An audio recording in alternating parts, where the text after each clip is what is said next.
All right. Now we're doing the P40 test. P40 test. 3 of them close. As long as we got the reed switches far away, it should be no problem.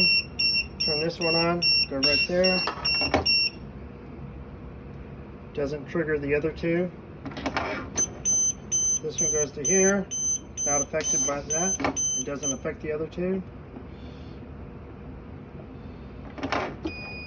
This one's on, it doesn't affect the other two.